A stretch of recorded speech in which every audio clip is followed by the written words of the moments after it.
எபிரேயர் அதிகாரம் 8. இத்தகைய தலைமை குரு நமக்கு வாய்த்துள்ளார் என்பதே இதுகாரும் நாம் கூறியவற்றின் தலையாய கருத்து.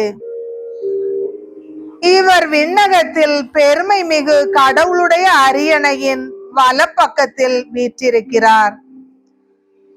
அங்கே மனிதரால் அல்ல, ஆண்டவராலே அமைக்கப்பட்ட உண்மையான கூடாரமாகிய தூயகத்தில் ஊழியம் செய்கிறார். ஒவ்வொரு தலைமை குருவும் காணிக்கைகளையும் பலிகளையும் செலுத்தவே ஏற்படுத்தப்பட்டிருக்கிறார். எனவே பலி செலுத்துவதற்கு இவரிடமும் ஏதேனும் ஒரு பொருள் கட்டாயம் இருக்க வேண்டும். உலகிலேயே இருந்திருப்பார் என்றால் இவர் குருவாக இருந்திருக்க மாட்டார். ஏனெனில் திருச்சட்டத்தின்படி காணிக்கைகளை செலுத்த ஏற்கனவே இங்கு குருமார்கள் இருக்கிறார்கள். இவர்கள் வழிபடும் இடம் விண்ணக கூடாரத்தின் சாயலும் நிழலுமே. மோசே கூடாரத்தை அமைத்த போது, மலையில் உனக்கு காண்பிக்கப்பட்ட முறைப்படி நீ இவற்றையெல்லாம் செய்யுமாறு கவனித்துக்கொள் என்று கடவுள் பணித்தது இதை சுட்டிக்காட்டுகிறது. ஆனால் இவரோ அவர்களுடைய குருத்துவ பணியை விட மிக மேன்மையான குருத்துவ பணியை பெற்றிருக்கிறார்.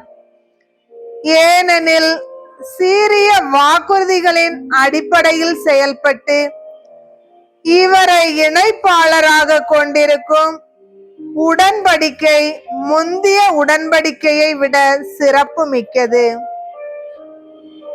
முதல் உடன்படிக்கை குறையற்றதா இருந்திருப்பின் இரண்டாம் உடன்படிக்கைக்கு இடமே இருந்திருக்காது.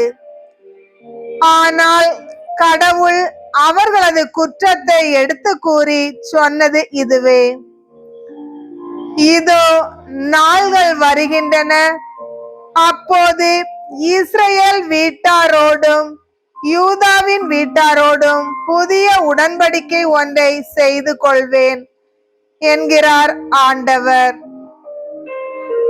எகிப்து நாட்டிலிருந்து அவர்களுடைய மூதாதையரை கைப்பிடித்து நடத்தி வந்த பொழுது நான் அவர்களோடு செய்து கொண்ட உடன்படிக்கையை போன்று இது இராது. ஏனெனில் நான் அவர்களோடு செய்து கொண்ட உடன்படிக்கையை அவர்கள் மீறிவிட்டார்கள். நானும் அவர்கள் மீது அக்கறை கொள்ளவில்லை என்கிறார் ஆண்டவர். அந்நாள்களுக்கு பின் இஸ்ரேல் வீட்டாரோடு நான் செய்யவிருக்கும் உடன்படிக்கை இதுவே: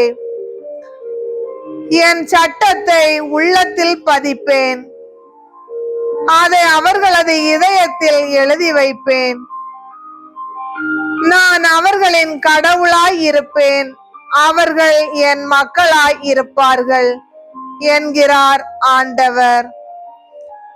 இனிமேல் எவரும் ஆண்டவரை அறிந்து கொள்ளும் என தம் அடுத்தவருக்கோ சகோதரர் சகோதரிகளுக்கோ கற்றுத்தர மாட்டார். ஏனெனில் அவர்களுள் பெரியோர் முதல் சிறியோர் வரை அனைவரும் என்னை அறிந்து கொள்வர். அவர்களது தீச்செயலை நான் இரக்கத்தோடு மன்னித்து விடுவேன். அவர்களுடைய பாவங்களை இனிமேல் நினைவு கூற மாட்டேன். புதியதோர் உடன்படிக்கை என்பதால் முன்னேதை அவர் பழையதாக்கி விட்டார். பழமையானதும் நாள்பட்டதும் விரைவில் மறைய வேண்டியதே.